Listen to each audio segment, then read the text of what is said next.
Certains visiteurs affirment qu'après avoir observé les lumières, ils ressentent une fatigue inexpliquée ou des rêves troublants.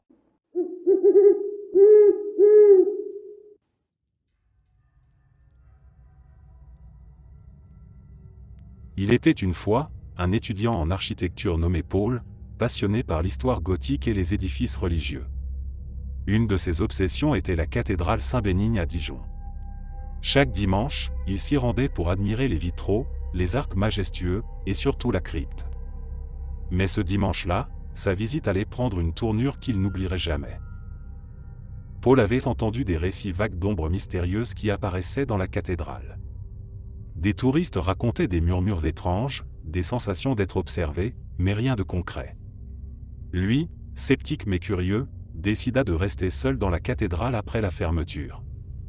Un de ses professeurs avait un arrangement avec le recteur, et Paul obtint la permission d'y rester tard pour étudier l'acoustique des voûtes. Il emporta un carnet, une lampe torche et son appareil photo. La cathédrale vide, plongée dans l'obscurité, était d'un calme presque oppressant. Paul installa son matériel et commença à noter des observations sur les proportions des arcs et les effets sonores. Mais rapidement, il sentit une étrange présence. Ce n'était pas un bruit, mais une sorte de pression dans l'air, comme si les murs eux-mêmes respiraient. Il tenta de se rassurer, se disant que c'était simplement l'écho ou le froid. Soudain, un léger mouvement attira son attention près de l'autel. Une ombre, furtive mais bien réelle, semblait glisser sur le sol, bien qu'aucune lumière ne puisse en être la source. Paul resta immobile, le cœur battant, les yeux rivés sur la forme qui se déplaçait lentement vers les colonnes. Puis elle disparut. Il se força à respirer calmement et pensa à une illusion causée par la fatigue. Pourtant, quelques minutes plus tard, un bruit sec résonna depuis la crypte, située juste en dessous de lui. C'était comme un coup sur une porte en bois. Paul, intrigué mais aussi terrifié, décida de descendre pour vérifier. Il alluma sa lampe et descendit les marches de pierre en spirale.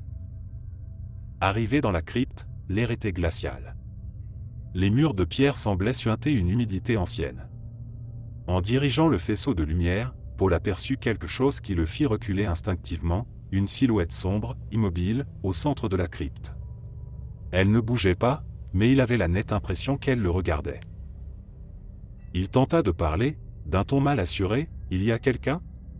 Vous avez besoin d'aide ?» Pas de réponse. Puis, lentement, la silhouette disparut, se dissolvant dans les ténèbres comme un souffle. À cet instant, Paul sentit un courant d'air glacé passer près de lui, accompagné d'un murmure indistinct, comme un soupir ou un chant lointain. Il remonta précipitamment les escaliers, laissant son matériel derrière lui. Une fois dehors, il tenta de rationaliser ce qu'il avait vu. Mais en réécoutant plus tard l'enregistrement sonore qu'il avait laissé tourner, il entendit clairement un mot, soufflé dans un murmure, bénigne. Quand il rapporta son expérience au recteur, celui-ci sembla mal à l'aise mais ne nia pas l'événement. Il expliqua qu'il existait une légende autour de l'évêque Saint-Bénigne, qui aurait été martyrisé sur ce site. Certains croient que son esprit, ou celui des anciens moines, veille encore sur la cathédrale, apparaissant à ceux qui osent troubler le silence des lieux sacrés. Depuis ce jour, Paul n'a plus jamais visité la cathédrale seul. L'ombre qu'il a vue reste gravée dans sa mémoire, comme un avertissement des secrets que les vieilles pierres préfèrent garder pour elles.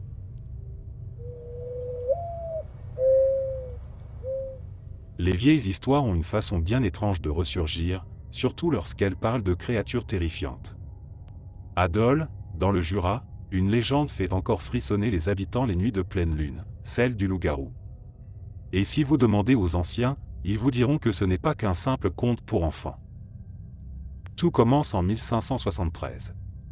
À l'époque, la ville est un petit bourg entouré de forêts épaisses et sauvages. Les villageois vivent dans la peur, car depuis plusieurs mois, des attaques sanglantes ont lieu dans la région. Des troupeaux de moutons sont retrouvés éventrés, des chiens disparaissent, et plus terrifiant encore, des enfants sont retrouvés morts, leurs corps horriblement mutilés. Les rumeurs se propagent, ce n'est pas l'œuvre d'un simple loup. Quelque chose de bien plus sombre rôde. Les autorités locales, dépassées, organisent des battues dans la forêt. Les chasseurs traquent des jours durant, mais au calme ne semble correspondre à la férocité des attaques. Pourtant, un soir, un paysan du nom de Gilles revient du marché de Dole avec une histoire étrange. Sur le chemin du retour, il aurait vu un homme, nu, agenouillé dans un champ, dévorant les restes d'une chèvre. Gilles, terrifié, s'enfuit en courant, mais affirme qu'avant de disparaître dans les bois, l'homme s'est retourné vers lui avec des yeux brillants, presque inhumains. Quelques semaines plus tard, un événement inattendu bouleverse la ville. Un certain Gilles Garnier, un ermite qui vit reclus dans les bois, est arrêté après qu'un groupe de villageois l'a surpris en train de traîner un corps ensanglanté. Il s'agit d'une jeune fille, à peine âgée de 10 ans. Sous la torture, Gilles avoue. Mais son aveu dépasse l'entendement. Il affirme qu'il a fait un pacte avec le diable, qui lui a donné une pommade magique pour se transformer en loup. Sous cette forme, il aurait attaqué et dévoré plusieurs enfants. Le procès de Gilles Garnier devient rapidement une affaire publique. Les habitants se pressent pour entendre les détails macabres de ses aveux. Les juges le condamnent sans hésitation, et il est brûlé vif sur la place publique. On croit alors que la terreur est terminée. Mais ce n'est pas la fin de l'histoire. Des décennies plus tard, alors que la mémoire de Gilles Garnier s'efface, les récits de nouvelles attaques émergent. Des témoins affirment avoir vu une énorme créature, mi-homme, mi-loup, rôder dans les bois. Une famille, réfugiée dans sa ferme une nuit de pleine lune, rapporte que la créature a tenté de briser la porte, griffant le bois avec des crocs acérés. Le père, armé d'un fusil, tire un coup à travers la fenêtre. À l'aube, il trouve des traces de sang qui disparaissent dans la forêt, mais aucune trace de l'animal. Même aujourd'hui, la légende du loup-garou persiste à Dole. Certains disent que l'esprit de Gilles Garnier n'a jamais trouvé le repos et qu'il continue à hanter les bois. D'autres pensent que le mal est contagieux et que le pacte maudit se transmet de génération en génération. Quoi qu'il en soit, les nuits de pleine lune, certains habitants évitent encore de sortir, préférant ne pas tenter le sort. Alors, si vous visitez Dole et que vous entendez un hurlement au loin, méfiez-vous. Ce pourrait être bien plus qu'un simple loup.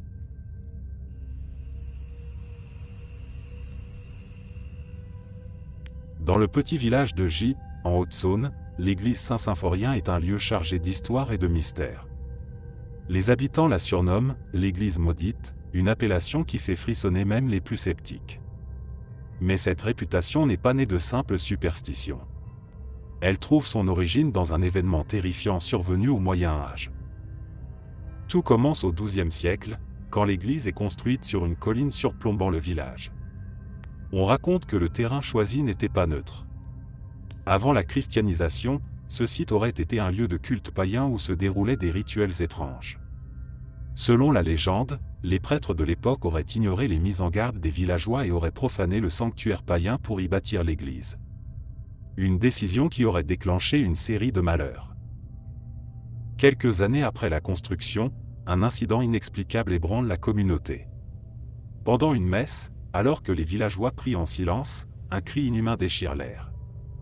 Une statue de la Vierge, placée près de l'autel, se met à saigner. Les témoins, terrifiés, fuient l'église en hurlant.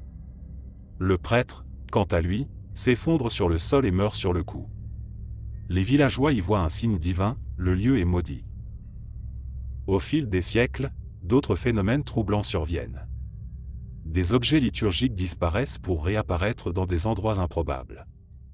Des ombres mouvantes sont aperçues dans les coins sombres de l'église. Mais le plus effrayant reste les « nuits du carillon ». À plusieurs reprises, les cloches de l'église se mettent à sonner seules en pleine nuit, toujours à la même heure, minuit.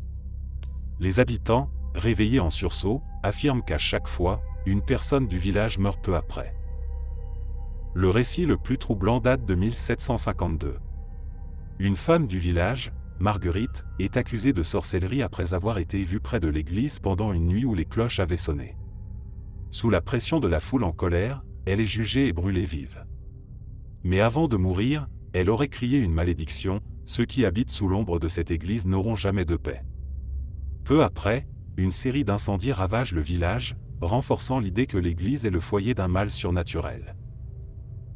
Aujourd'hui, bien que le temps ait passé, l'église de Gy continue de susciter l'effroi. Les visiteurs rapportent des sensations étranges, comme un poids sur la poitrine ou des frissons inexpliqués en franchissant les portes. Certains disent avoir entendu des murmures en latin, bien qu'il n'y ait personne à l'intérieur. Les habitants, eux, évitent de s'attarder près de l'église à la tombée de la nuit. Récemment, un historien local a entrepris de fouiller dans les archives pour démêler le mythe de la réalité. Il a découvert que plusieurs prêtres ayant officié à l'église avaient quitté leur poste en déclarant que le lieu était maudit. L'un d'eux aurait même écrit « Ce n'est pas la maison de Dieu, mais celle d'un autre ».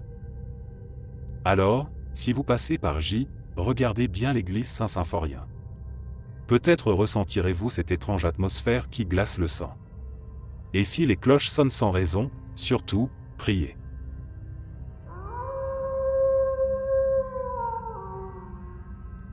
Dans les forêts reculées du Jura, se dresse le château de Fougerette, un édifice du XIXe siècle entouré de mystères. Avec ses tourelles imposantes, ses larges fenêtres donnant sur des étendues boisées, et son parc envahi par la végétation, il semble tout droit sorti d'un conte de fées ou plutôt d'un cauchemar. Car ceux qui y ont séjourné affirment que quelque chose d'étrange habite encore ces murs. L'histoire du château débute en 1854, lorsqu'un riche industriel, Louis de Fougerette, le fait construire pour y accueillir sa famille. Mais à peine quelques années après son achèvement, un drame frappe la demeure. Louise, l'épouse de Louis, tombe dans l'escalier principal et succombe à ses blessures. L'affaire fait grand bruit à l'époque, car certains murmurent que sa mort n'est pas accidentelle. Une rumeur court qu'elle aurait surpris son mari avec une jeune servante. Dévoré par le remords ou par la peur d'être découvert, Louis quitte brusquement le château et ne revient jamais. Pendant des décennies, Fougerette est abandonnée, ses fenêtres brisées par le vent et la pluie. Mais au début du XXe siècle, un riche négociant rachète le domaine et tente de lui redonner vie. Très vite, cependant, les nouveaux propriétaires rapportent des phénomènes étranges. Les domestiques se plaignent de portes qui s'ouvrent et se ferment seules, de bruits de pas dans les couloirs déserts, et de rires étouffés qui résonnent dans la grande salle. Certains disent même avoir vu une femme en robe blanche, semblable à celle que Louise portait le soir de sa mort, déambuler près de l'escalier principal. Une des histoires les plus troublantes date des années 1950, lorsqu'un groupe d'étudiants en art, attirés par l'aura mystérieuse du château, décide d'y passer une nuit. Parmi eux se trouve Marc, passionné de photographie. Dès leur arrivée, ils ressentent une atmosphère oppressante. La nuit tombée, alors qu'ils s'installent dans la grande salle pour boire et jouer de la musique, un courant d'air glacé traverse la pièce, éteignant toutes les bougies. Ils rallument rapidement les lumières, mais l'un d'eux, en plaisantant, appelle « Louise, si tu es là, montre-toi ». À cet instant, un bruit sourd se fait entendre à l'étage. Les étudiants, d'abord amusés, montent les escaliers pour inspecter les lieux. Ils trouvent la chambre principale vide, mais sur le miroir, une trace de main apparaît sous leurs yeux, comme si quelqu'un l'avait essuyée de l'intérieur. Terrifiés, ils redescendent en courant et passent le reste de la nuit serrés les uns contre les autres. Le lendemain, Marc découvre une étrange silhouette sur les photos qu'il a prises dans la grande salle, une femme au contour flou, debout près de l'escalier. Aujourd'hui, le château de Fougerette est un lieu privé parfois ouvert à des événements culturels. Mais même les visiteurs modernes rapportent des incidents troublants. Un conférencier raconte que son micro s'est soudainement éteint sans explication pendant qu'il parlait de l'histoire de Louise. Une autre fois, une sculpture en bois placée dans une pièce aurait changé de position du jour au lendemain, bien que personne n'ait eu accès à la salle. Alors, que ce soit une tragédie familiale, une énergie résiduelle ou simplement l'imagination collective, le château de Fougerette continue d'attirer ceux qui ont le courage d'affronter ses ombres. Mais si vous y allez un jour, évitez de monter l'escalier principal la nuit. On raconte que Louise n'aime pas qu'on s'approche trop de l'endroit où elle a trouvé la mort.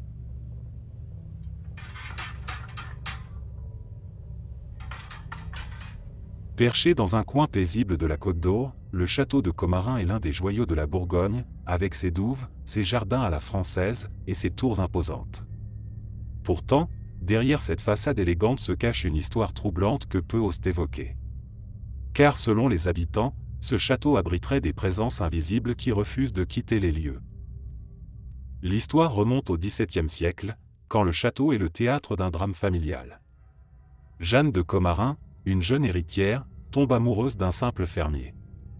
Un amour interdit, bien sûr, dans une époque où les mariages sont arrangés pour préserver les alliances et les richesses. Le père de Jeanne, furieux, découvre leur liaison et décide de punir les deux jeunes gens. Le fermier est emprisonné dans une des tours du château et, selon les récits, aurait été laissé à mourir de faim. Jeanne, désespérée, tente de s'échapper pour le sauver, mais elle est rattrapée et enfermée à son tour. Quelques jours plus tard, elle est retrouvée morte dans sa chambre, une lettre d'amour serrée dans sa main. Officiellement, elle aurait succombé à la fièvre, mais les rumeurs parlent de suicide ou même de meurtre.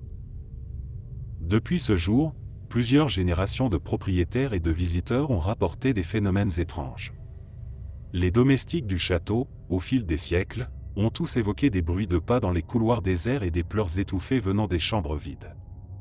Certains auraient même vu une silhouette féminine, vêtue d'une robe ancienne, déambuler dans les jardins ou près des douves, comme si elle cherchait quelque chose ou quelqu'un. Un témoignage particulièrement troublant date de 1923, lorsqu'un historien de passage, fasciné par l'architecture du château, décide d'y passer la nuit. Vers minuit, il est réveillé par une sensation étrange, comme si quelqu'un se tenait au pied de son lit. En ouvrant les yeux, il aperçoit une jeune femme, translucide, qui le fixe avec une expression de profonde tristesse. Paralysé par la peur, il n'ose bouger. Puis, doucement, elle tend la main vers lui, murmure quelque chose d'incompréhensible et disparaît. Dans les années 1980, une équipe de restaurateurs travaillant sur le château affirme avoir été témoin de phénomènes inexpliqués. Un soir, en rangeant des outils dans une pièce rarement utilisée, ils entendent des éclats de voix venant de l'étage supérieur. En montant pour vérifier, ils découvrent que la pièce est vide, mais qu'une chaise en bois est renversée au centre de la salle. Plus étrange encore, un des ouvriers aurait senti une main glacée toucher son épaule, bien qu'il soit seul. Plus récemment, lors d'un événement culturel organisé dans le château, une visite guidée a pris une tournure inattendue. Alors que le guide raconte l'histoire de Jeanne et de son amour tragique, plusieurs participants affirment avoir vu une ombre se déplacer derrière une fenêtre de la tour sud. Pourtant, cette partie du château était fermée au public. Les actuels propriétaires, bien qu'habitués à ces récits, refusent de confirmer ou de nier les événements. Ils préfèrent parler de l'histoire du château comme d'un héritage vivant. Mais pour ceux qui ont vu ou ressenti quelque chose, il ne fait aucun doute que Jeanne est encore là, piégée par son chagrin. Alors, si un jour vous visitez le château de Commarin, peut-être sentirez-vous ce léger frisson en passant sous les hautes voûtes. Et si, par hasard, vous apercevez une silhouette dans les jardins à la tombée de la nuit, souvenez-vous de cette tragédie. Jeanne pourrait être là, cherchant désespérément son amour perdu. Dans le département de l'Yonne, les grottes d'Arcy-sur-Cure sont une merveille préhistorique, abritant des peintures rupestres parmi les plus anciennes du monde. Mais ces grottes, profondément enfouies sous la roche, sont bien plus qu'un simple témoignage du passé. Elles sont aussi le théâtre de mystères que même les chercheurs peinent à expliquer. L'histoire étrange commence dans les années 1970, lorsqu'une équipe de spéléologues décide d'explorer des galeries encore inaccessibles au public. L'exploration est risquée, avec des passages étroits et des zones inondées, mais l'excitation est à son comble lorsqu'ils découvrent une nouvelle chambre ornée de peintures inédites. Sur les parois, des dessins représentant des mains, des animaux et des symboles inconnus émergent de l'obscurité. Les chercheurs sont fascinés, mais une étrange tension s'installe dans l'équipe. Plusieurs membres commencent à ressentir une profonde inquiétude, sans raison apparente. Un des spéléologues, Michel, rapporte avoir entendu des bruits sourds, comme des battements, venant des profondeurs de la grotte. Ses collègues, sceptiques, attribuent cela à l'écho ou aux gouttes d'eau tombant sur les parois. Mais l'atmosphère devient de plus en plus oppressante, et certains membres de l'équipe ressentent des vertiges inexplicables. Ils décident de couper court à leur exploration pour revenir un autre jour, mieux préparés. Cependant, les événements mystérieux ne s'arrêtent pas là. Lorsque l'équipe revient quelques semaines plus tard, ils découvrent avec stupeur que les peintures découvertes précédemment semblent avoir changé. Certaines figures animales apparaissent plus nettes, tandis que d'autres semblent avoir disparu. Les scientifiques, perplexes, vérifient leurs croquis et photos, il n'y a aucun doute, les motifs ont été modifiés. Mais par qui, ou quoi? Personne ne peut le dire. Les habitants de la région, eux, ont une explication plus sombre. Ils parlent des esprits de la roche, des entités qui, selon la légende, protègent ces lieux sacrés. On dit que quiconque perturbe les grottes ou ose pénétrer dans les zones interdites s'expose à leur colère. Plusieurs récits locaux évoquent des phénomènes étranges, des lumières qui dansent près de l'entrée des grottes la nuit, des chuchotements portés par le vent, et même des disparitions inexpliquées. Un incident particulier alimente encore les discussions. En 1994, un touriste allemand qui explorait seul une section publique de la grotte disparaît subitement. Son sac à dos est retrouvé près d'un bassin souterrain, mais malgré des recherches intensives, aucun corps n'est retrouvé. Les enquêteurs concluent à un accident, mais les anciens du village murmurent qu'il aurait osé s'aventurer trop loin, là où les esprits veillent. Même les visiteurs modernes rapportent des sensations troublantes. Certains parlent d'un froid soudain, d'une sensation de malaise ou de lourdeur dans certaines chambres de la grotte. D'autres affirment avoir vu des ombres se déplacer dans leur champ de vision, bien qu'ils soient seuls. Une guide touristique raconte que son groupe a vu une série de petites lumières vaciller dans une galerie sombre, comme si des torchers invisibles les suivaient. Les scientifiques continuent d'étudier les grottes d'Arcy-sur-Cure pour comprendre leur mystère.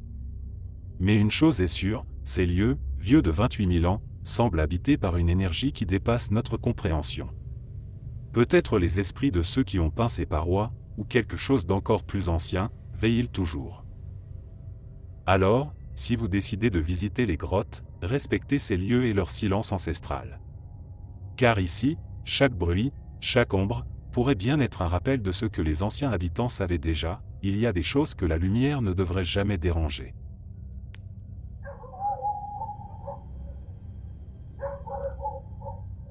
Dans les années 1870, Baume-les-Dames, petite commune nichée dans la vallée du Doubs, est un village tranquille où les habitants vivent de l'agriculture et de l'artisanat.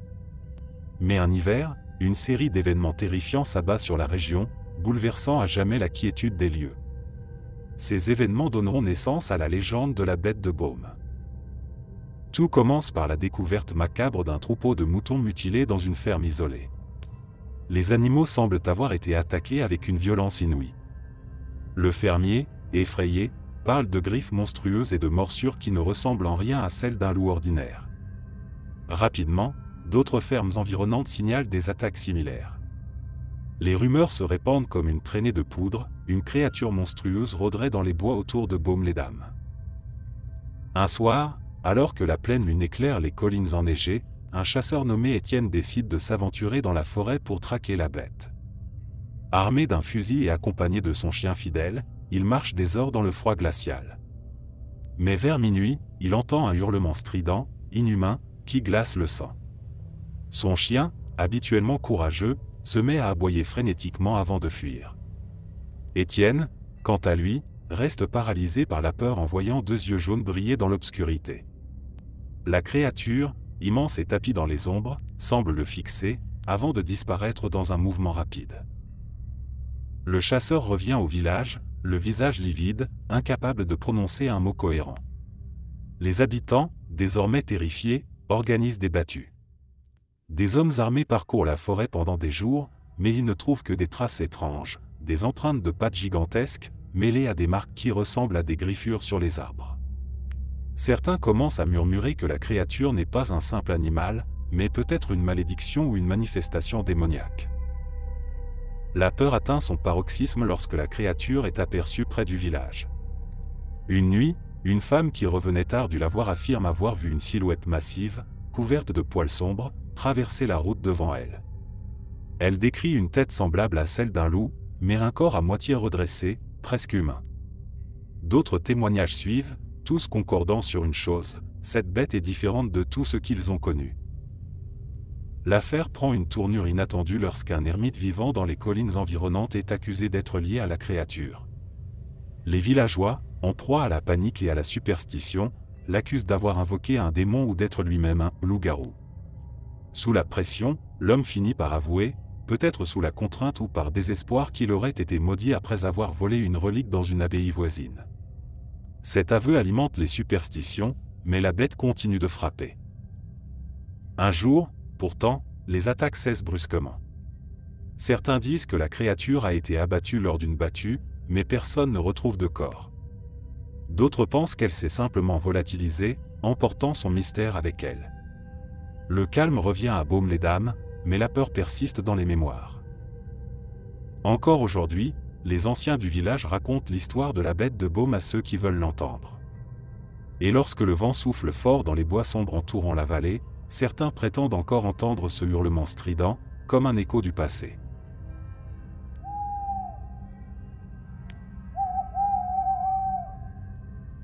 Niché au cœur d'une vallée verdoyante à proximité de la frontière entre la Bourgogne-Franche-Comté et la Suisse, le village de Romainmôtier abrite un ancien monastère bénédictin chargé d'histoire. Si l'endroit fascine les amateurs de patrimoine, il attire aussi les curieux en quête de frissons. Car selon la légende, ce monastère serait hanté par des âmes tourmentées depuis des siècles. L'histoire la plus célèbre date de la fin du Moyen Âge. À cette époque, Romainmôtier était un lieu prospère, dirigé par une communauté de moines dévoués. Cependant, derrière les murs du monastère, une tragédie se jouait en secret.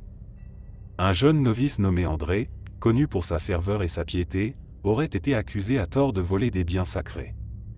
Les circonstances de cette accusation restent floues, mais il est clair qu'il s'agissait d'un complot orchestré par un autre moine jaloux de la confiance qu'André inspirait à l'abbé. André, incapable de prouver son innocence, est condamné à mort. Il est enfermé dans une petite cellule glaciale et laissé sans nourriture ni eau pendant plusieurs jours avant de succomber. Avant de mourir, il aurait maudit ses accusateurs, jurant qu'il reviendrait pour dévoiler la vérité et hanter les lieux jusqu'à ce que justice soit faite. Peu après sa mort, les habitants commencent à rapporter des phénomènes étranges. Dans la nuit, des chants lugubres s'élèvent des murs du monastère, bien que personne ne s'y trouve. Les moines affirment entendre des murmures dans les couloirs déserts, des prières chuchotées dans une langue incompréhensible. L'atmosphère devient si pesante que plusieurs frères quittent la communauté, incapables de supporter cette présence oppressante. L'un des événements les plus troublants survient en 1632, lorsqu'un nouvel abbé décide de rénover le monastère. En creusant dans les fondations pour aménager une nouvelle crypte, les ouvriers découvrent un petit coffre contenant des objets précieux, des bijoux, des pièces d'or et une croix ornée de pierres précieuses. Les moines, stupéfaits, réalisent que ces objets avaient disparu à l'époque d'André. Les preuves de son innocence étaient restées enfouies tout ce temps. Mais loin d'apaiser les esprits, cette découverte semble raviver la malédiction. Les nuits suivantes, plusieurs ouvriers abandonnent le chantier, effrayés par des apparitions. Ils parlent d'une silhouette translucide vêtue d'une robe monastique, errant dans les jardins du cloître. Certains rapportent avoir vu cette figure les observer depuis une fenêtre de la bibliothèque. L'un d'eux, un jeune maçon, quitte précipitamment le village après avoir entendu, selon ses dires, une voix grave murmurer son nom alors qu'il travaillait seul. Au fil des siècles, la réputation du monastère hanté s'installe. Des visiteurs affirment sentir des courants d'air glacés dans des pièces pourtant fermées. D'autres racontent avoir vu des bougies s'allumer ou s'éteindre d'elles-mêmes dans l'église. Une touriste récente rapporte qu'en visitant la chapelle, elle a senti une main froide frôler son épaule alors qu'elle était seule. Les historiens locaux, fascinés par l'affaire, tentent de démêler le mythe de la réalité. Certains pensent que la hantise pourrait être liée à des énergies résiduelles, un phénomène où les lieux enregistreraient les événements tragiques qui s'y sont déroulés. D'autres suggèrent que l'histoire d'André pourrait être une légende embellie au fil du temps, bien que les archives mentionnent bel et bien un novice condamné à mort. Aujourd'hui, le monastère de Romainmôtier reste un lieu touristique prisé. Mais si vous décidez de visiter, prenez garde à la crypte ou au jardin du cloître une fois la nuit tombée. Peut-être croiserez-vous la silhouette d'André, marchant lentement, cherchant toujours justice pour le crime qu'il n'a jamais commis.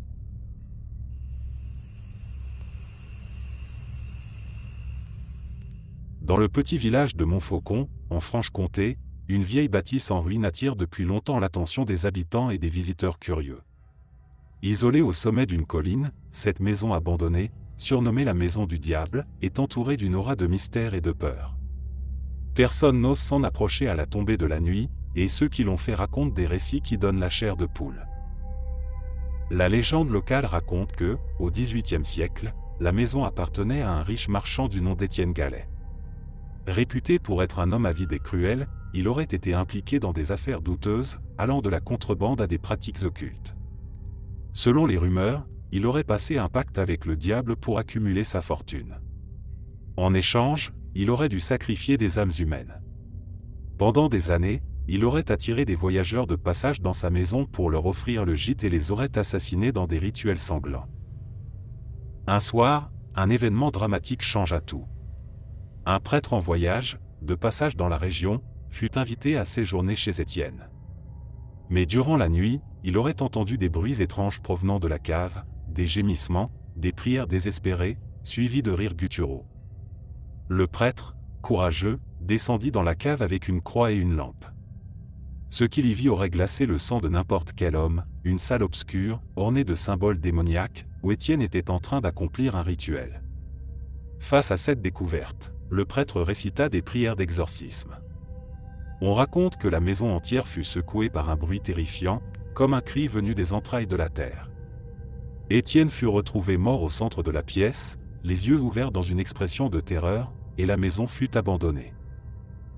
Depuis ce jour, la maison du diable reste déserte, mais des événements étranges continuent de s'y produire.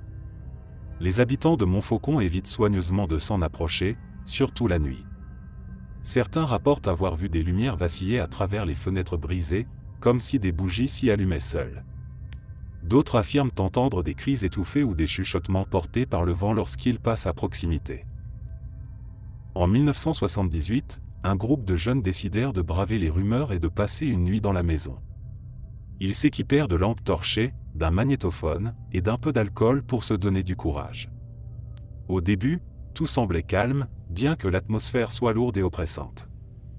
Mais peu après minuit, des phénomènes inexplicables commencèrent, des coups résonnaient dans les murs, bien qu'ils soient seuls, et une des jeunes filles sentit une main glacée effleurer son bras. Terrifiés, ils quittèrent la maison en courant. En écoutant l'enregistrement du magnétophone plus tard, ils découvrirent des murmures incompréhensibles et un cri lointain qui ne correspondait à aucune voix humaine. Plus récemment, un photographe amateur a tenté de capturer des images de l'intérieur de la maison. En développant ces clichés, il a remarqué une silhouette sombre apparaissant dans l'encadrement d'une porte, bien qu'il soit certain d'avoir été seul. Effrayé, il a abandonné son projet et prévenu quiconque de ne pas tenter l'expérience. Aujourd'hui, la maison du diable reste un lieu que les habitants préfèrent oublier. Les rares visiteurs qui s'aventurent jusqu'à ses portes racontent qu'ils ressentent une étrange pression, comme si l'air lui-même pesait sur leurs épaules. Certains disent que le diable rôde encore dans ses murs, collectant les âmes égarées qui osent troubler sa demeure. Alors, si jamais vous visitez Montfaucon et que vous apercevez cette vieille bâtisse, un conseil, admirez-la de loin. Car ceux qui ont tenté d'en percer les mystères en gardent des souvenirs qui hantent leur nuit.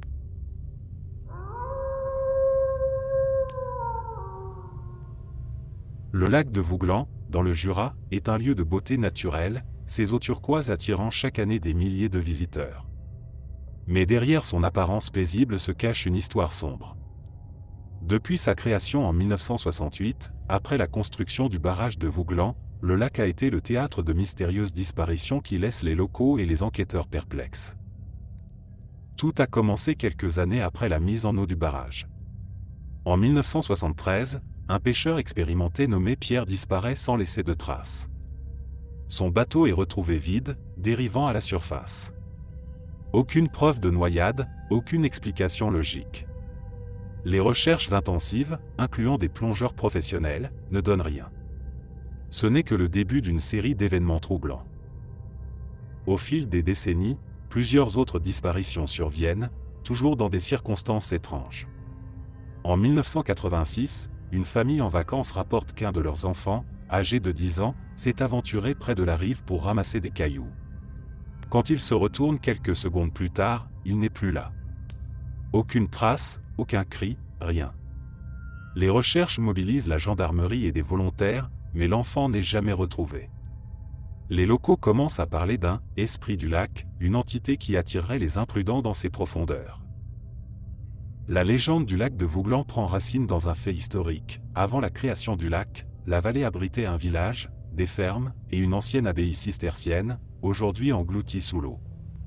Certains croient que la submersion de ces lieux sacrés a éveillé des forces surnaturelles, une vengeance des âmes déracinées par l'homme. Plusieurs plongeurs amateurs ont tenté d'atteindre les ruines sous-marines, mais beaucoup racontent avoir ressenti une peur irrationnelle en s'approchant des vestiges. Une équipe de spéléologues sous-marins aurait même interrompu une exploration après avoir aperçu d'étranges silhouettes mouvantes dans l'eau trouble. L'un des récits les plus troublants remonte à 2002. Un groupe d'amis, passionnés de camping, décide de passer la nuit sur une petite île au centre du lac. Après une soirée paisible, ils s'endorment. Mais au petit matin, l'un d'eux manque à l'appel. Ses affaires sont restées intactes, mais aucun signe de lui sur l'île. Plus étrange encore, ses compagnons affirment avoir entendu, pendant la nuit, des bruits d'éclaboussures et des murmures, bien qu'ils n'aient vu personne. Malgré les recherches intensives, aucune trace du jeune homme n'est retrouvée. En 2015, un couple en promenade nocturne sur une des plages du lac rapporte une expérience terrifiante. Alors qu'ils marchent main dans la main, ils aperçoivent une femme vêtue d'une longue robe blanche, debout dans l'eau jusqu'à la taille, les bras tendus vers eux. Pensant à une personne en détresse, ils s'approchent, mais la silhouette disparaît subitement. Secoués, ils retournent rapidement à leur voiture, mais, en passant devant un miroir d'eau calme, ils jurent avoir vu la même femme les fixer depuis la surface. Les théories autour du lac de Vouglan vont de la superstition à des explications plus rationnelles. Certains parlent de courants puissants et imprévisibles sous l'eau, qui auraient pu emporter les victimes. D'autres évoquent des poches d'air piégées dans les ruines englouties, capables de créer des perturbations mortelles pour les plongeurs. Mais ces explications ne suffisent pas à calmer les esprits. Aujourd'hui encore, les habitants évitent de se rendre seuls au lac, surtout au coucher du soleil. Si vous visitez Vouglan, vous entendrez peut-être ces récits autour d'un feu de camp, racontés à voix basse par ceux qui prétendent avoir senti quelque chose d'étrange, une présence indescriptible. Et si, en contemplant les eaux calmes du lac, vous apercevez un mouvement inexplicable ou une silhouette à la surface, souvenez-vous, certains mystères restent enfouis sous les eaux, à jamais.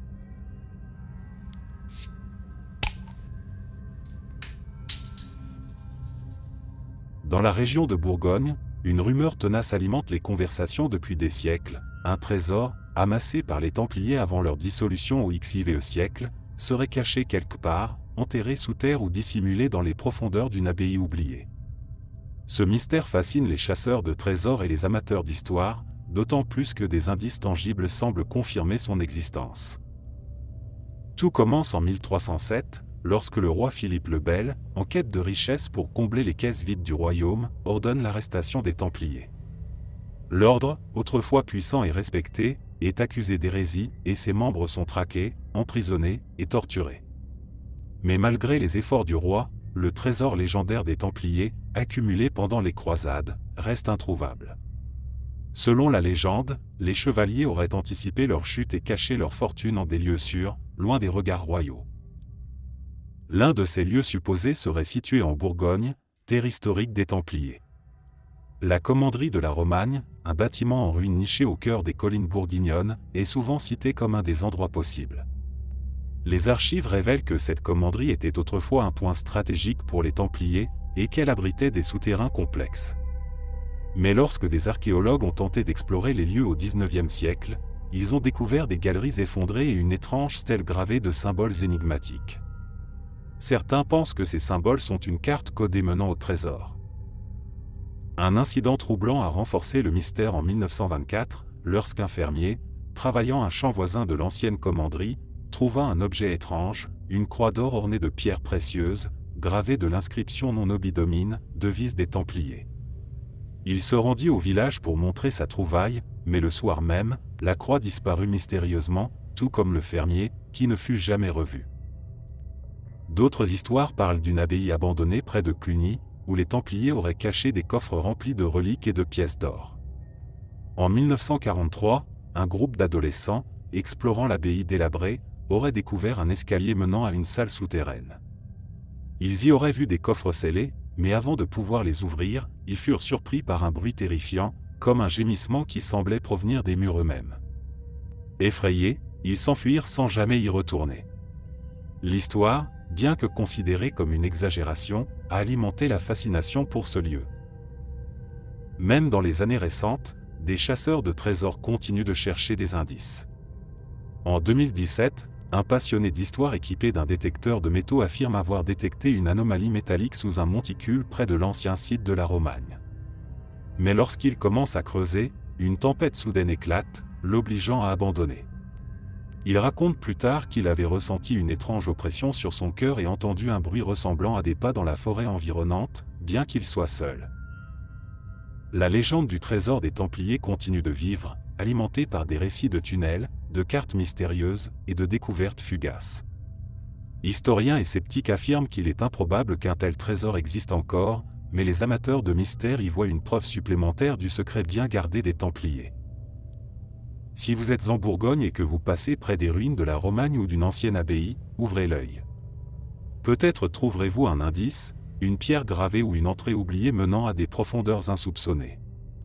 Mais prenez garde, les légendes murmurent que les Templiers ont placé des malédictions sur leurs trésors pour éloigner les intrus. Approchez avec prudence ou risquez de disparaître comme tant d'autres avant vous.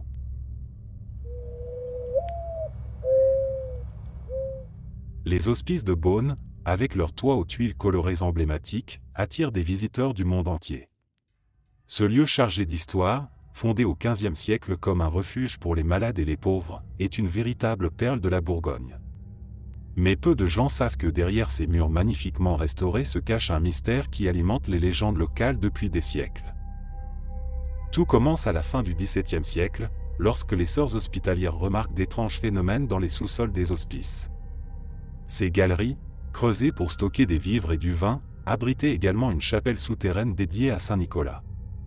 Mais les sœurs racontaient qu'à certaines nuits, des bruits de pas résonnaient dans les tunnels, accompagnés de chuchotements.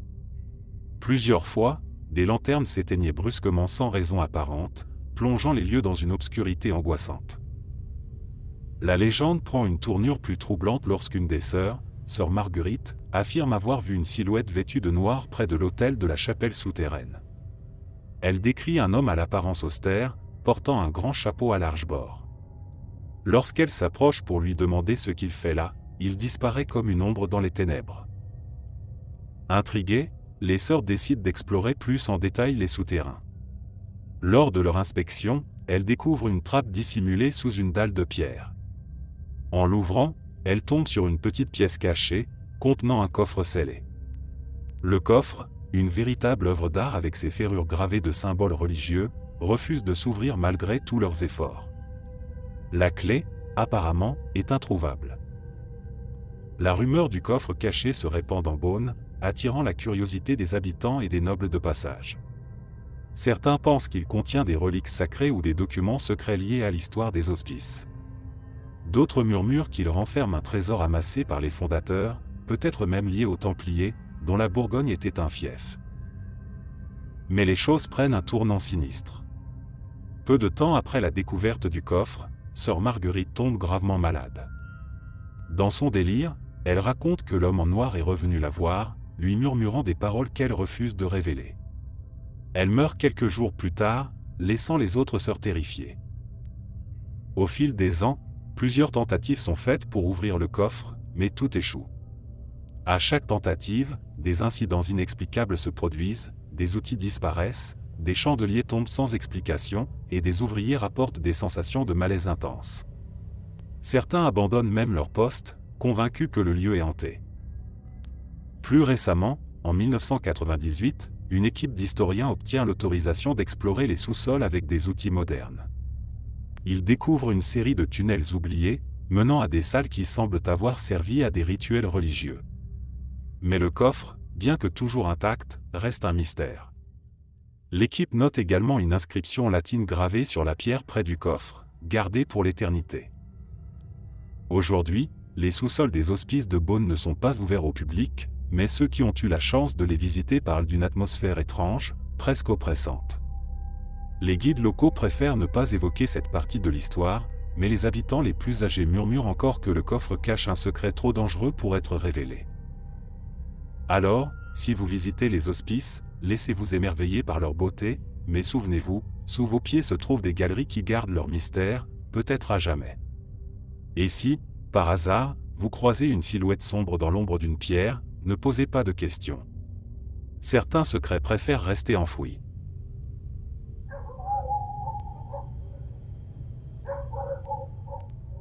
Dans le Jura, la petite ville de Saint-Claude est célèbre pour son artisanat et son patrimoine religieux, mais une légende méconnue plane sur une pierre étrange située dans les bois qui entourent la ville. Appelée la pierre maudite, elle serait le vestige d'un ancien culte païen et serait à l'origine de phénomènes troublants rapportés par les habitants depuis des siècles. La pierre, massive et recouverte de mousse, se trouve dans une clairière difficile d'accès. Gravée de symboles indéchiffrables, elle semble presque déplacée, comme si elle avait été déposée là intentionnellement. Selon les récits anciens, elle aurait servi de lieu de sacrifice à une divinité oubliée, vénérée par les populations locales bien avant l'arrivée du christianisme. On raconte que ceux qui touchent la pierre ou perturbent la clairière s'exposent à une malédiction. Le premier incident documenté remonte au XVe siècle. Un seigneur local, désireux d'exploiter le bois de la forêt, aurait ordonné la destruction de la clairière sacrée pour y construire un moulin. Mais les ouvriers qui tentaient d'enlever la pierre furent victimes d'étranges accidents, outils cassés sans raison apparente, chute inexplicable, et même un incendie qui détruisit une partie du chantier. Finalement, le projet fut abandonné, et la pierre resta intacte. Au fil des siècles, d'autres histoires viennent alimenter la légende. En 1892, un jeune couple d'amoureux décide de se rendre à la pierre pour graver leurs initiales sur sa surface. Mais à peine quelques jours après leur escapade, ils sont retrouvés morts dans un ravin à quelques kilomètres de là. L'enquête conclut à un accident, mais les villageois y voient la marque de la malédiction. Plus récemment, en 1983, un groupe d'amis organise une randonnée nocturne dans les bois, avec l'intention de passer la nuit près de la pierre. L'un d'eux, Philippe, amateur de sensations fortes, plaisante sur la légende et décide de camper directement sur la pierre, malgré les avertissements de ses camarades. Durant la nuit, les autres membres du groupe sont réveillés par des cris terrifiés. Ils trouvent Philippe tremblant, incapable de parler, les yeux fixant un point invisible. Le lendemain, il raconte avoir vu une silhouette immense et sombre se dresser devant lui, avec des yeux rouges brillants. Philippe quitte le village peu après et refuse d'en parler davantage. Les phénomènes inexplicables continuent. En 2007, un historien local, fasciné par la pierre, entreprend de la mesurer et d'étudier ses gravures. Mais son projet est interrompu lorsqu'il tombe gravement malade, sans diagnostic précis. Il rapporte également que son matériel a cessé de fonctionner chaque fois qu'il s'approchait de la pierre. Peu après, il abandonne ses recherches, convaincu que certaines choses ne doivent pas être dérangées. Les habitants de Saint-Claude, bien qu'habitués à la présence de la pierre, la respectent avec une certaine crainte. Il est rare qu'on s'aventure dans cette partie de la forêt, surtout à la tombée de la nuit. Les anciens racontent encore qu'à certaines nuits, un étrange halo lumineux apparaît autour de la pierre, accompagné d'un bourdonnement sourd. D'autres parlent d'animaux qui évitent instinctivement la clairière, comme s'ils sentaient un danger invisible. Aujourd'hui, la pierre de Saint-Claude reste un lieu énigmatique. Les curieux qui osent s'y rendre rapportent des sensations de malaise ou de froid intense, même en plein été. Les scientifiques n'ont jamais expliqué les phénomènes associés à cet endroit, et les symboles gravés sur la pierre restent un mystère. Alors, si vous passez par Saint-Claude et que vous entendez parler de cette légende, peut-être serez-vous tenté de la voir de vos propres yeux. Mais souvenez-vous, ceux qui ont défié la pierre l'ont souvent regretté. Certains secrets, gravés dans la pierre, devraient rester intacts.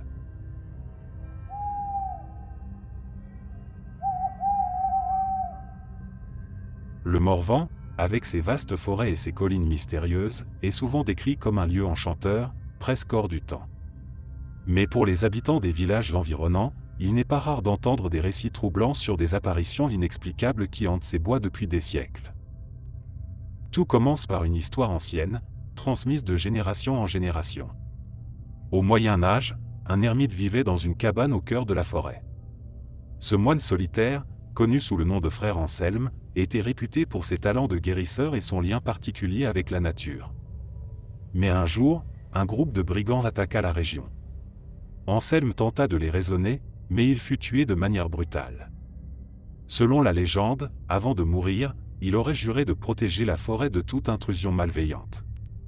Depuis, son esprit serait resté dans les bois, veillant sur ce territoire qu'il considérait comme sacré. Les premières histoires d'apparition remontent au XVIIe siècle. Des bûcherons travaillant dans le Morvan affirmaient avoir vu une silhouette vêtue d'une robe de moine, se tenant immobile au bord des clairières. Cette figure, qu'ils identifiaient comme l'esprit de frère Anselme, disparaissait dès qu'ils tentaient de s'en approcher. Certains rapportaient également avoir entendu des murmures priants en latin, portés par le vent. Au XIXe siècle, le développement des chemins de fer dans la région suscita de nouvelles confrontations avec le mystère du Morvan. Les ouvriers, creusant des tranchées dans la forêt, rapportèrent des phénomènes inquiétants, des outils disparaissaient, des bruits de pas retentissaient la nuit, et plusieurs travailleurs affirmèrent avoir vu des lumières danser entre les arbres, comme des lanternes portées par des mains invisibles. Mais l'incident le plus célèbre survint en 1921. Un chasseur local, Jules Morel, partit seul dans les bois à la recherche de gibier. Selon ses propres dires, il avait aperçu un cerf immense, au bois majestueux, et l'avait suivi jusque dans une partie dense de la forêt. Mais alors qu'il s'apprêtait à tirer, la créature s'évanouit sous ses yeux, comme une ombre emportée par le vent. Peu après, il sentit une présence derrière lui. Se retournant, il vit un homme vêtu d'une robe monastique, qui le fixait avec un regard perçant. Pris de panique, Jules s'enfuit, laissant son fusil derrière lui. Il ne retourna jamais dans les bois. Les années passent, mais les récits d'apparitions continuent.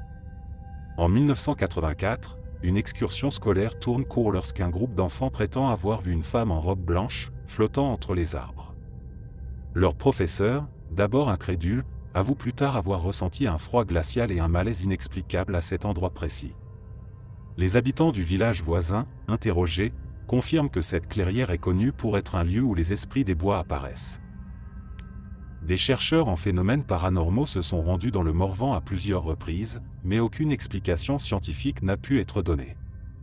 Certains parlent d'hallucinations collectives dues à la densité de la forêt et au jeu de lumière, tandis que d'autres croient fermement que le Morvan est un lieu imprégné d'une énergie spirituelle ancienne.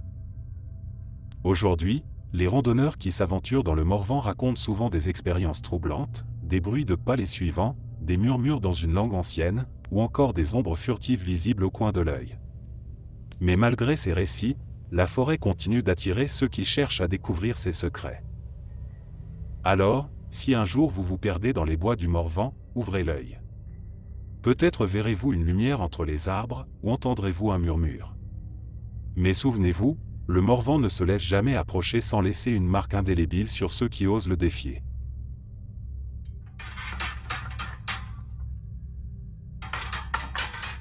En plein cœur de Dijon, l'hôtel de Vaugué est un bâtiment somptueux du XVIIe siècle, connu pour son élégante façade et ses détails architecturaux typiques de la Renaissance bourguignonne. Aujourd'hui classé monument historique, ce lieu abrite des expositions et des événements culturels.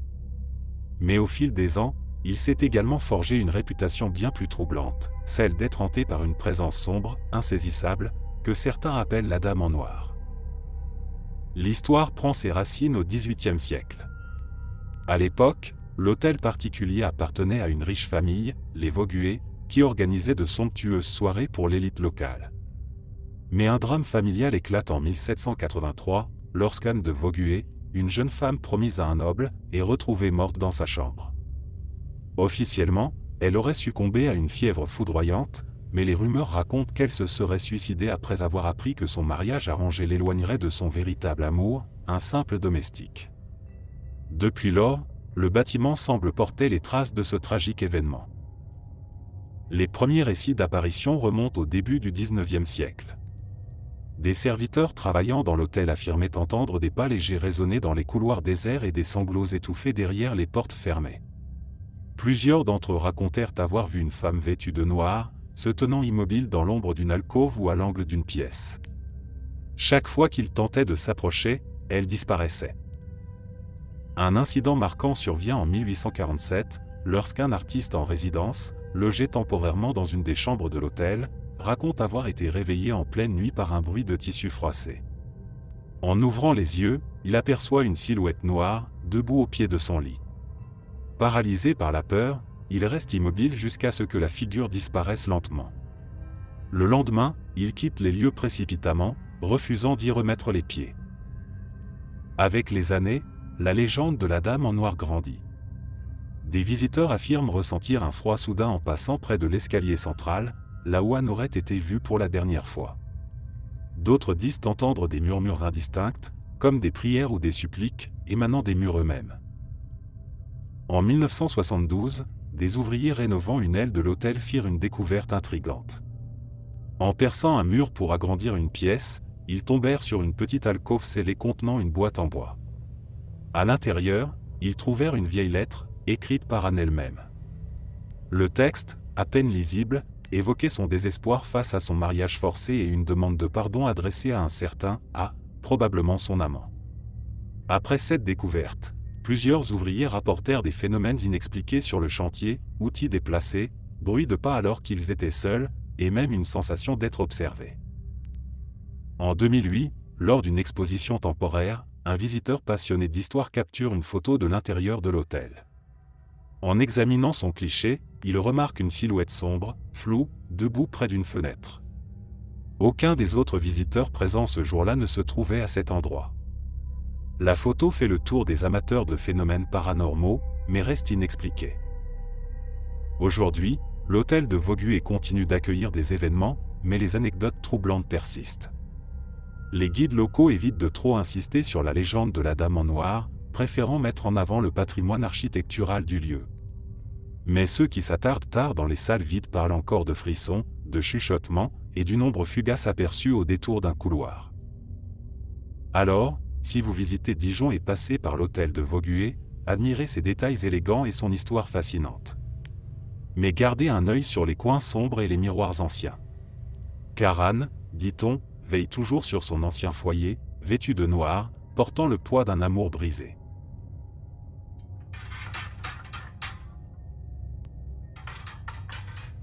Dans un coin reculé de la Côte d'Or, à proximité du petit village de Blaisiba, se trouve un long tunnel ferroviaire creusé dans la roche au XIXe siècle. Ce tunnel, bien qu'encore en usage, est le sujet de nombreux récits troublants racontés par les cheminots et les habitants. On l'appelle localement le tunnel des murmures, un surnom qui résume bien les phénomènes mystérieux qui s'y déroulent depuis des décennies. Tout commence en 1872, peu après l'inauguration du tunnel. Les ouvriers ayant participé à sa construction racontaient déjà des événements étranges. Plusieurs d'entre eux affirmaient entendre des voix dans les profondeurs du tunnel, même lorsque personne d'autre n'était présent. Certains rapportaient avoir ressenti un souffle glacé dans leur cou, bien qu'ils soient loin de l'entrée et des courants d'air. Une histoire tragique vient renforcer ces récits. Un ouvrier, nommé Augustin, aurait été écrasé par un effondrement partiel pendant les travaux. On dit que son corps n'a jamais été récupéré, piégé sous des tonnes de roches. Au fil des années, les bruits inexpliqués continuent d'intriguer et d'effrayer les cheminots. Plusieurs conducteurs de trains de marchandises rapportent avoir entendu des coups réguliers contre les parois du tunnel alors qu'ils le traversaient. Certains parlent de bruits de pas rapides qui semblent suivre le train, malgré l'obscurité totale et l'absence d'accès piéton. Un conducteur, en 1936, affirme même avoir aperçu une silhouette humaine debout au milieu de la voie. Il freine brusquement, mais lorsqu'il descend pour vérifier, il ne trouve rien. Dans les années 1970, une équipe de maintenance est envoyée pour inspecter une anomalie signalée dans le tunnel. Les techniciens, munis de lampes puissantes, avancent jusqu'à une section centrale où des outils auraient été laissés. Mais en arrivant sur place, ils découvrent que tout est en ordre. Alors qu'ils s'apprêtent à repartir, l'un des membres de l'équipe entend un murmure distinct, presque inaudible, qui semble dire « par ici ». Frissonnant, il regarde autour de lui, mais ses collègues, eux, n'ont rien entendu. Peu après, les lampes s'éteignent inexplicablement, plongeant le groupe dans une obscurité totale pendant plusieurs minutes. Quand la lumière revient, ils quittent précipitamment le tunnel, laissant leur mission inachevée. Un événement particulièrement marquant survient en 1989, lorsqu'un randonneur qui explorait les environs disparaît. Il aurait été vu pour la dernière fois entrant dans le tunnel, bien qu'il soit interdit d'accès aux piétons. Ses affaires personnelles sont retrouvées près de l'entrée, mais malgré des recherches intensives, aucune trace de lui n'est découverte. Depuis, les habitants évitent de s'approcher du tunnel, surtout la nuit. Les théories sur ces phénomènes varient. Certains pensent que les bruits et apparitions sont les manifestations de l'ouvrier mort lors de la construction. D'autres évoquent des phénomènes acoustiques naturels amplifiés par la structure du tunnel. Les amateurs de paranormal, eux, sont convaincus qu'il s'agit d'un lieu marqué par une forte énergie résiduelle. En 2014, une petite équipe de chasseurs de fantômes décide de s'y aventurer avec des enregistreurs audio et des caméras infrarouges. Après une heure passée dans le tunnel, ils captent des sons étranges, des bruits de pas, des grattements sur la pierre, et surtout, un enregistrement où une voix grave murmure clairement « Quittez cet endroit ». Secoués, ils publient leur découverte sur Internet, relançant l'intérêt pour le mystère du tunnel de Bléziba. Aujourd'hui, le tunnel est toujours utilisé pour le trafic ferroviaire, mais les cheminots évitent d'en parler, comme s'ils redoutaient d'évoquer ce qu'ils ont vécu. Les rares curieux qui s'y aventurent rapportent toujours des sensations de malaise, un froid glacial, et parfois, des bruits qui ne devraient pas exister. Alors, si vous passez près de Bléziba et que vous apercevez l'entrée sombre de ce tunnel, réfléchissez bien avant d'y entrer. Les murmures pourraient bien être les derniers mots que vous entendrez.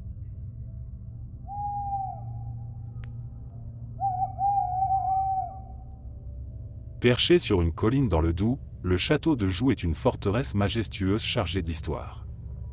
Ce lieu, utilisé successivement comme fort militaire, résidence noble et prison, a vu passer des siècles de drames et de conflits. Mais l'histoire la plus célèbre liée à cet édifice concerne l'un de ses prisonniers les plus célèbres, Toussaint Louverture, héros de l'indépendance haïtienne, dont l'ombre semble encore hanter les murs de la forteresse. En 1802, Toussaint Louverture, capturé par les troupes de Napoléon, est emprisonné dans une cellule glaciale du château. Habitué aux climats tropicaux, il souffre du froid et des mauvaises conditions de détention. Il y meurt quelques mois plus tard, dans des circonstances troubles. Si les documents officiels parlent de pneumonie, certains évoquent un empoisonnement ou une mort causée par l'abandon et les privations. Depuis sa mort, des récits troublants circulent autour du château. Des gardiens et des visiteurs affirment entendre des bruits de chaînes traînant sur le sol, accompagnés d'un soupir profond, dans la section où se trouvait la cellule de Toussaint. Certains parlent d'un murmure répétant des mots incompréhensibles, comme s'il récitait une prière ou un discours. Une nuit de 1928, un guide du château, seul pour fermer les lieux, rapporte une expérience terrifiante. Alors qu'il s'apprêtait à quitter l'aile nord, il aurait vu une silhouette floue se dessiner dans l'obscurité. L'homme portait une veste longue et se tenait immobile près d'une fenêtre. Pris de panique, le guide alluma sa lampe, mais la silhouette avait disparu. Par la suite, il refuse de travailler de nuit, affirmant que l'esprit de l'ouverture veille encore. En 1974, un groupe d'historiens organise une reconstitution dans le château pour un documentaire. Pendant le tournage dans les cachots, plusieurs membres de l'équipe ressentent un froid soudain, bien que la température dans le reste du bâtiment soit stable. Une caméra placée dans la cellule de Toussaint enregistre un bruit de chaîne qui semble provenir de nulle part. Lors du visionnage, certains segments montrent une ombre fugace traversant la pièce, mais aucune explication rationnelle n'est donnée. Les visiteurs modernes du château rapportent également des phénomènes étranges. Un touriste raconte qu'en s'attardant près de la cellule, il a ressenti une lourdeur oppressante et une émotion inexpliquée, comme une profonde tristesse. D'autres disent avoir aperçu une ombre se déplaçant dans les cours intérieures, surtout à la tombée de la nuit. Les chercheurs paranormaux s'intéressent depuis longtemps au château de Joux, certains y voyant un lieu chargé d'une énergie résiduelle. Pour eux, la souffrance de Toussaint Louverture aurait imprégné les murs, laissant derrière elle une trace indélébile. Une médium ayant visité le site affirme avoir ressenti la présence d'un homme enchaîné, qui attend toujours que justice lui soit rendue. Aujourd'hui, le château de Joux reste un site touristique majeur, attirant autant les passionnés d'histoire que les amateurs de mystère. Les guides abordent prudemment l'histoire de Toussaint, reconnaissant l'existence des récits paranormaux sans pour autant les encourager. Alors, si vous visitez le château de Joux, prenez un moment pour descendre dans les cachots. Peut-être entendrez-vous le cliquetis des chaînes, ou sentirez-vous ce froid inexplicable. Mais souvenez-vous, si l'esprit de Toussaint Louverture hante encore ces lieux, ce n'est pas pour effrayer, mais pour rappeler que son combat pour la liberté reste inachevé.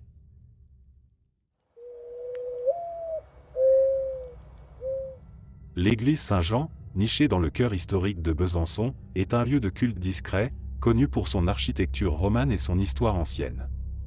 Mais ce que peu de gens savent, c'est que sous cette église repose une crypte énigmatique, un endroit qui a fait frissonner ceux qui s'y sont aventurés.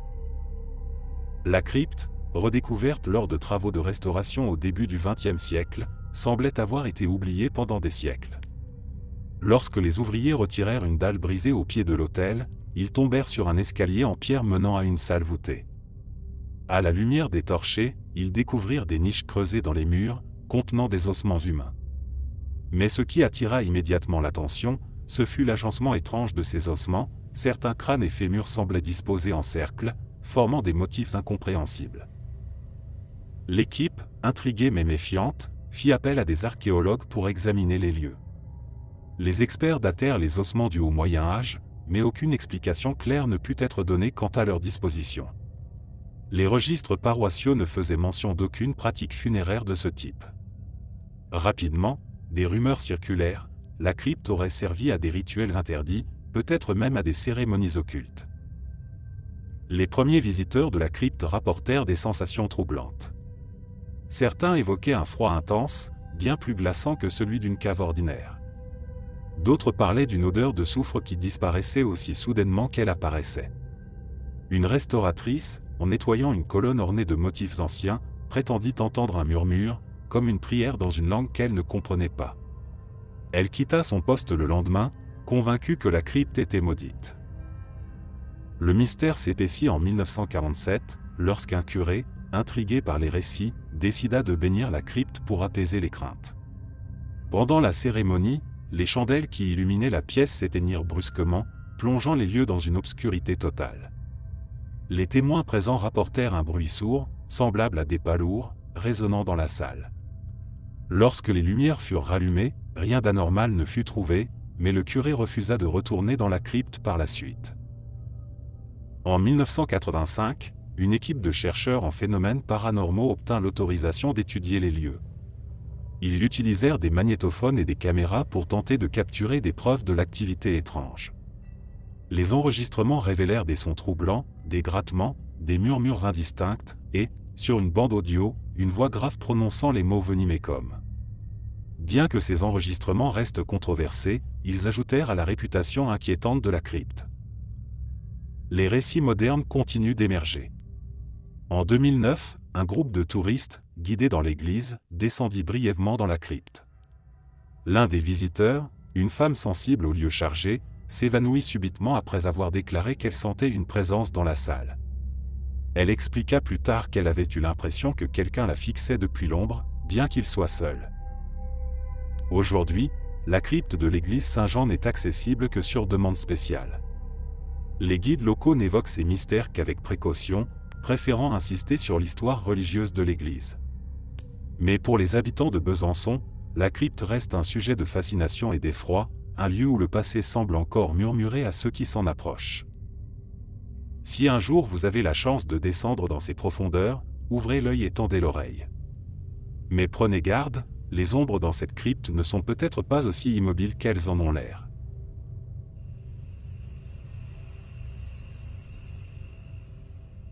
Le mont Beuvray, situé dans le Morvan, est un site historique exceptionnel. Ancienne capitale des Édouans, oppidum de Bibracte, c'est un lieu qui respire l'histoire et la mémoire des civilisations gauloises. Mais ce mont paisible est également le théâtre de phénomènes mystérieux qui intriguent les habitants et les visiteurs depuis des siècles, les lumières inexpliquées du mont Beuvray. Les premiers récits de ces lumières remontent à l'Antiquité.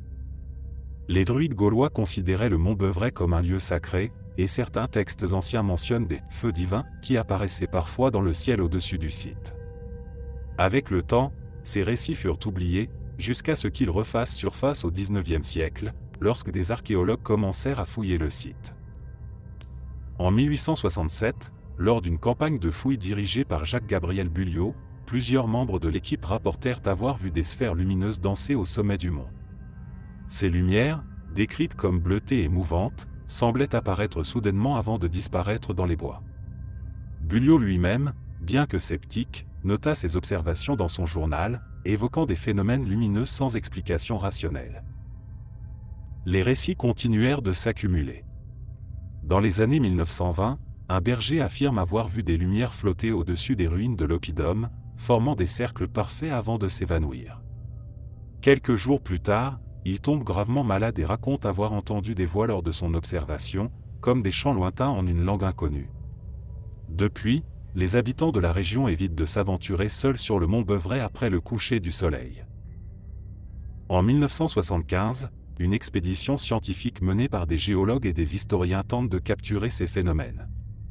Munis de caméras et d'équipements de mesure, ils passent plusieurs nuits sur le site. Une nuit, alors qu'ils campent près des ruines, des sphères lumineuses apparaissent soudainement, flottant silencieusement à quelques mètres d'eux. Les témoins décrivent un froid intense et une sensation étrange, comme si le temps s'était ralenti. Malheureusement, les caméras, pourtant bien positionnées, ne capturent rien, comme si les appareils avaient été désactivés. Les explications autour des lumières du mont Beuvray varient. Certains parlent de phénomènes naturels, comme des gaz s'échappant du sol ou des particules ionisées créant des éclairs de lumière.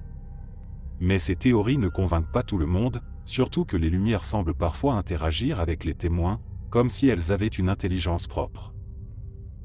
En 1998, un randonneur solitaire escalade le mont Beuvray pour admirer les étoiles. Alors qu'il atteint le sommet, il aperçoit une lumière intense qui se déplace rapidement à travers la forêt. Curieux, il tente de la suivre, mais elle s'éloigne à une vitesse impossible. Soudain, il entend un bourdonnement sourd, accompagné de vibrations sous ses pieds. Terrifié, il retourne précipitamment à son point de départ, mais reste marqué par cette expérience. Les visiteurs modernes rapportent encore ces phénomènes. Certains décrivent des lumières qui semblent danser au-dessus des arbres, tandis que d'autres parlent d'un sentiment étrange, presque spirituel, en approchant des ruines. Un guide local affirme que ces lumières seraient liées à l'histoire ancienne du lieu, peut-être aux rituels druidiques ou aux esprits des anciens Édouards. Aujourd'hui, le mont Beuvray est un site touristique prisé, mais les lumières restent un mystère non résolu. Si vous vous y rendez, ouvrez l'œil au crépuscule. Peut-être aurez-vous la chance ou la malchance de voir ces sphères énigmatiques illuminer les bois. Mais prenez garde, certains visiteurs affirment qu'après avoir observé les lumières, ils ressentent une fatigue inexpliquée ou des rêves troublants, comme si le mont Beuvray lui-même avait laissé une empreinte sur eux. Merci d'être resté jusqu'à la fin. N'oubliez pas d'aimer la vidéo, de vous abonner et de partager vos propres histoires en commentaire. On se retrouve demain à la même heure devant ce feu.